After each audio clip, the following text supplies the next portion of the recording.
छत्तीसगढ़ प्रदेश में उनसे ज्यादा कोई शातिर राजनीतिक नेता नहीं था अजीत जोगी जी। ऐसे व्यक्तित्व को मात दे दिया था और ऐसे व्यक्तित्व के धनी आदरणीय हमारे के.आर. शाह जी है और ये समाज उनका ब्रेन का इस्तेमाल नहीं कर पा रहा है और हमेशा उनका हम लोगों को आशीर्वाद मिलता है कि आप मुझे जितना इस्तेमाल कर सको, आप मेरे ब्रेन का या मैं तुम्हारे जितने हमारे यूथ है उनको मैं इतने युवाओं को यहाँ पे खड़ा कर सकूं और ये समाज उसे जितना इस्तेमाल करना चाहे। मेरे जितने अनुभव है, मेरे जितने भी मेरे उनके जो इतने साल का जो अनुभव है उसको ये समाज इस्तेमाल करे और उनकी भी एक पीड़ा रही है हमेशा कि ये समाज उनके अनुभवों को कहीं इस्तेमाल नहीं कर पा रहा है। तो हम लोग बहुत बार लोगों से चर्चा करते थे और जब से सर्ववादी समाज का स्थिति जो हमारा डाउन हुआ, कहीं ना कहीं वो संगठन व्यक्तिगत की तरफ गया। कामो बेगा जी निरंतर कवर्धा में हर ब्लॉक में बहुत जबरदस्त क्रांतिकारी मूवमेंट खड़े किए हैं, जहां पर जल जंगल जमीन संस्कृति और ऐसे बहुत से मुद्दे हैं हमारे आदिवासियों का, जहां पर लगातार कुछ न कुछ दुर्घटना इस प्रकार से घटती रहती है। तो उसमें एकदम बिल्कुल दमखम के साथ हमारे कामो बेगा जी रहते हैं। आपको बहुत बहुत सेवा जुहार। तत्पश्चात इस कड़ी को आगे बढ़ाते हुए आदिवासियों को दशा दिशा भूमिका ये तमाम बहुत सी चीजें हैं और ऐसे बहुत से मुद्दे हैं जो छत्तीसगढ़ के सामाजिक राजनीतिक संवैधानिक मूल्यों पर आधारित ऐसे बहुत से विषय हैं जो संगठन चलाता है उसको भली भांति पता होता है। हम हमारे प्रदेश अध्यक्ष श्री के.आर. शाह जी का कुछ समय के बाद सुनना चाहेंगे। उससे पहले मैं सेवा सेवा उड़ान पेंता जय आदिवासी नहीं जय आदिवासी कहें तो आप बोले जय जय आदिवासी, जय आदिवासी, जय आदिवासी, जय आदिवासी, जय आदिवासी। छत्तीसगढ़ प्रदेश के आदिवासी समाज के तमाम संगठनों की मांग छत्तीसगढ़ आदिवासी विकास परिषद कि इस रजत जयंती कार्यक्रम बाबा साहब ने भी वहां हारा जिनके समाज गर्वान्वित होते हैं कि हमारे बाबा साहब, लेकिन बाबा साहब ने बिरसा मुंडा के हमारे आदिवासियों के कैंप के लोगों ने जिताया। इस विषय में ज्यादा बात करने के समय नहीं है, लेकिन गर्वान्वित होइए आप लोग। इस दुनिया के सबसे महान संस्कृति सभ्यता के वारिस हैं। आपके विरासत इस देश को नहीं दुनिया को दिशा देने का ताकत रखता है।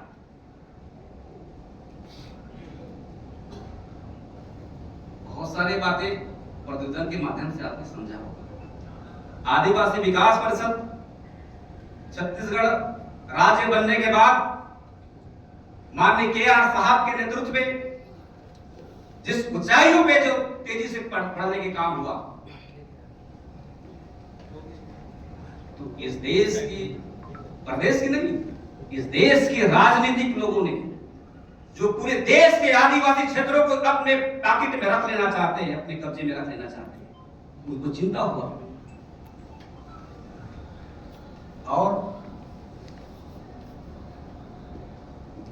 जब टीम में कैप्टन क्षमतावान होता है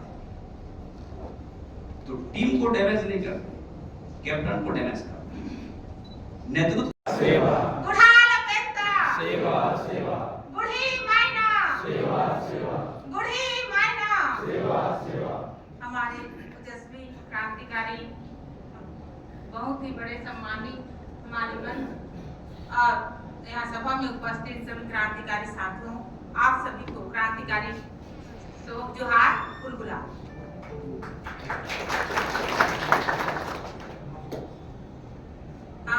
साथियों, हम सब लगातार काम करत जात हैं, संघर्ष करता। आज खुश हूँ कि मतलब व्यक्त भी नहीं कर सकूं। एक ऐसे थी कि आज कि छत्तीसगढ़ आदिवासी विकास परिषद में आज एकत्रित हो हम वो हमारी युवा शक्ति बन। आज ऐसे योजस्वी युवा शक्ति जो चारों मुड़ा क्रांति करा थी, हमार हक अधिकार पर लड़ा थे। आज हमारा जो छत्र छाया मिले है हमारे बहुत ही हम सबको मार्गदर्शन देने वाले के आर साहा जी। ऐसे मार्गदर्शन मैं एक बात बता दूं आप मला कि मोर पिताजी मोर बोले कि आप के आर साहा जी से मिलू। वो आदिवासी संपादक, आदिवासी सत्ता के संपादक है। मैं यहाँ तो देखे भी नहीं रहे हो, लेकिन बात में बहुत सुने रहे हो। बाबूजी बार बार बोले कि आप मिलना, छोटा छोटा जो मैं कविता लिखूं ओला भी बोले कि देना छापी बार। तो आज वो वास्तव में इतना गर्वान्वित हो थे कि लगातार आज जो यहाँ तक हम पहुंचे हैं वो संघर्ष सचित है। वो लगातार काम करत करत हम यहाँ तक पहुंचे। हमारे आदिवासी सत्ता संगठन में काम कर भी तो कितना भी अपने लोगों से भी हमारा तिरस्कृत होए लगते कि नहीं, अपन गरीबियों से भी हमारा शोषण झेले लगते। अब यही शोषण हमारा का बनाते क्रांतिकारी और सच के राह पर चलना सिखाते कि नहीं। साथियों आज हम वो तकलीफ झेल के जेल हमारे बिरसा मुंडा जी की एक बात मुझे याद आवा थे कि मैं जंगल की पुश्तैनी दावेदार हूँ और पुश्ते कभी मरते नहीं। मैं देह हूँ और मेरी देह कभी मर नहीं सकता। क्यों कहा उसने? और इसको लिखने वाले महाश्वेता जी, महादेवी श्वेता जी। क्या हमारे महापुरुषों की कृति तो मिटा? हम क्रांतिकारी, हम शहीद वीर नारायण जी को भी नहीं जानते थे। हमारे जो कार्तिक पुरा उसको भी नहीं जानते थे क्या? लेकिन जैसे जैसे हमने अपने जितना भी चाहे पत्र लेखन के माध्यम से हो, चाहे आदिवासी सत्ता के माध्यम से हो, हम उन तक पहुंचते गए, उनके कृतित्व से अवगत होते गए और हमारे अंदर वो ऊर्जा जो आन पड़ी है वो है अपनी गोरवाना अस्मिता को बचाने की।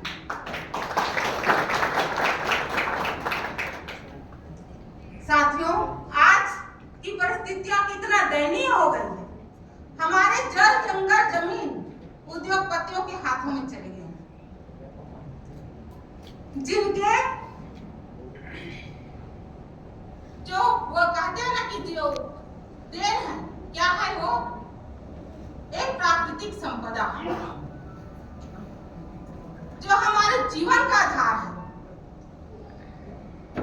वो आज नष्ट होते जा रहे हैं।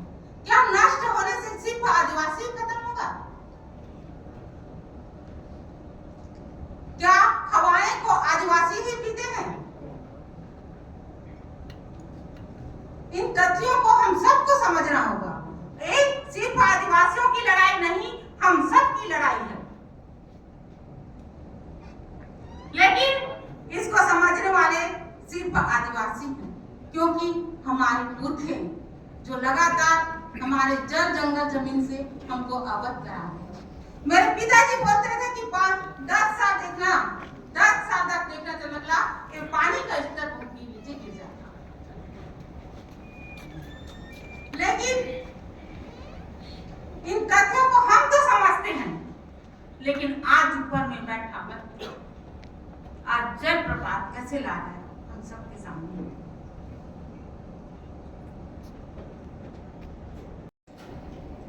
के सौजन्य से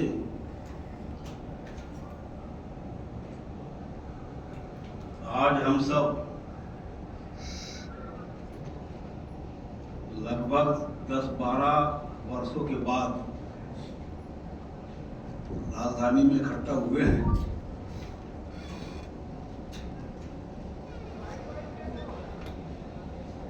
मंच में 1994 से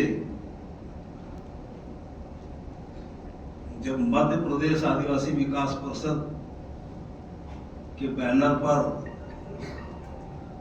पूरे छत्तीसगढ़ के लोग काम किया करते थे,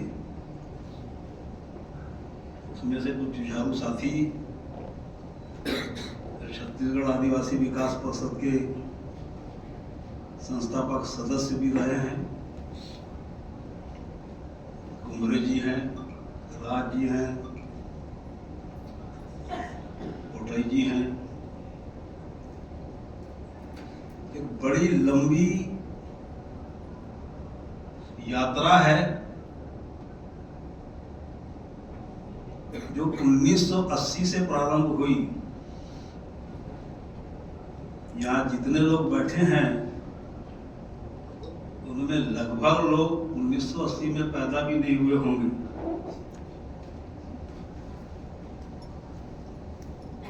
जब डॉक्टर भंवर सिंह पोर्ते साहब के नेतृत्व में मध्य प्रदेश आदिवासी विकास परिषद का गठन हुआ, आदिवासियों को संगठित करने के लिए अखिल भारतीय आदिवासी विकास परिषद नाम की एक संस्था बनी, संभवतः 1967 में, जिसके अध्यक्ष थे इंजीनियर कार्तिक उरांव साहब।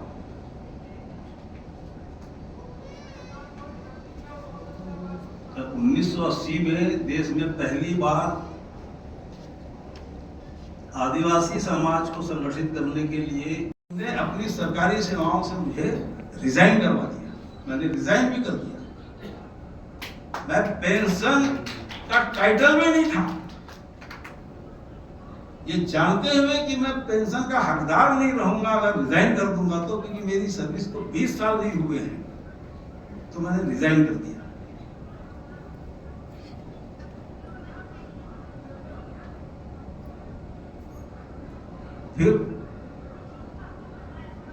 फिर संगठन ने शर्तें बताई कि आपको ये जो कैबिनेट का दर्जा दिया जाएगा उसके लिए आपके पास ये शर्तें हैं। हमने जब वो शर्तें सुनी तो हमने उसमें से एक भी शर्त मानने से अपनी सहमति नहीं दी। हमने मना कर दिया कि हमें नहीं आना आपके पार्टी में।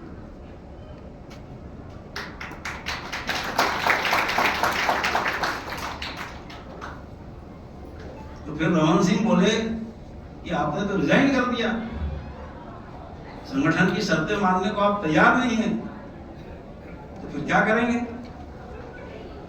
बोले आप एप्लीकेशन दो, कैबिनेट में पास करके आपको रिस्टेट करते हैं।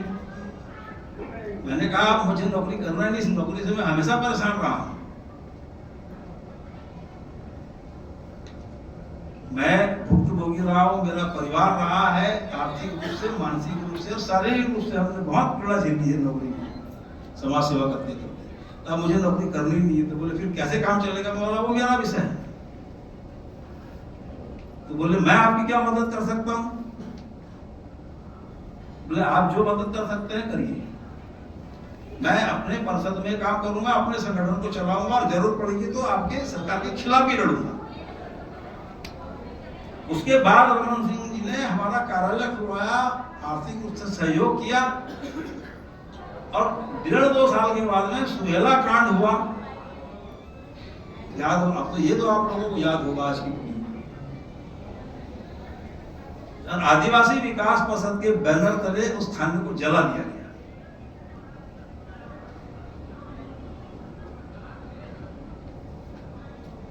इसकी भी बड़ी लंबी कहानी है। संबंध अच्छे थे तो उनमें से बहुत सारे हमने पदाधिकारियों को वहां से बाहर निकाल दिया और सिर्फ आपको 3 घंटे का अवसर दिया गया था कि आप जितने पहचानते हैं, इन जो लोगों को जेलों में बंद किया गया है, जिनको बंद करने के लिए पुलिस वारंट लेके घूम रही है, उनमें से आप अपने आदमी निकाल लो।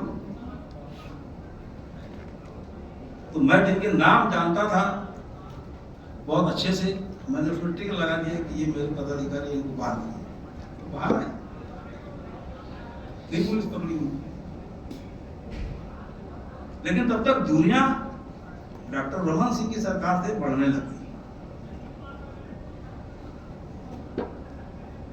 फिर भी प्रथा चलता रहा। 2007 में हमने उसी दौरान निर्णय लिया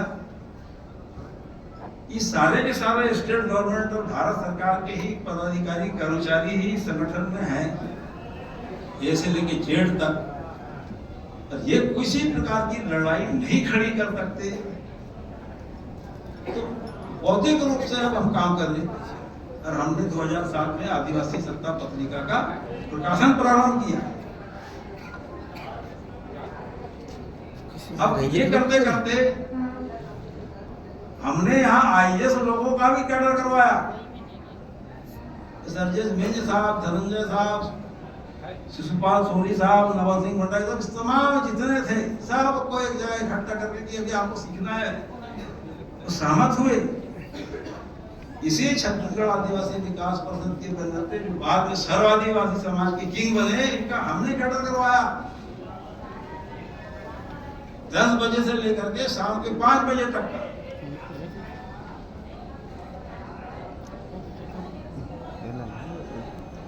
और आदिवासी सत्ता में ये सारे अधिकारी पत्रिकाएं अपने पैसों से बंटवाया करते थे। मैं हमेशा इस बात का विरोध करता था कि अगर सब कुछ मुफ्त में बांटते रहोगे तो ये समाज तो हजारों साल ऐसे रहेगा। हमने बहुत 30 से ज्यादा अधिक चुनने वाले कोटेशन लिखना शुरू किए थे। शराब पर मैंने लिखा था तो बाद में आपत्ति करके उसको बदल दिया गया। मैंने सबसे पहला स्लोगन लिखा था, शराब में लिप्त रहना सामाजिक अपराध है। उसमें आपत्ति हुई। सामाजिक अपराध इस शब्द को विलोपित करो।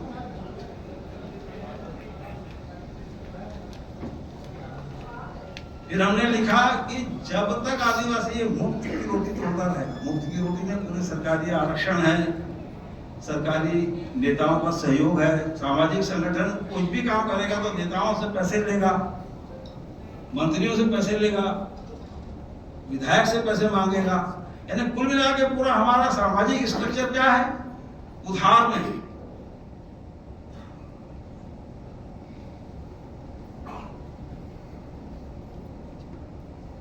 तो अब उसको कैसे बदला जाए, स्वावलंबन कैसे बने?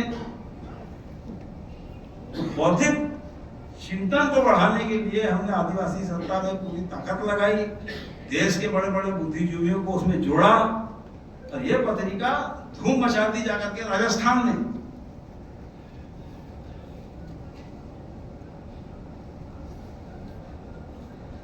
मध्य प्रदेश में, महाराष्ट्र में, छत्तीसगढ़ में टाइम फिक्स। मतलब ये जो अधिकारी कर्मचारी जो अपने पैसों से 50, 100, 200 पत्रिकाएं मुफ्त में बंटवाया करते थे, तब तक यहाँ का लोग ठीक से पढ़ता रहा।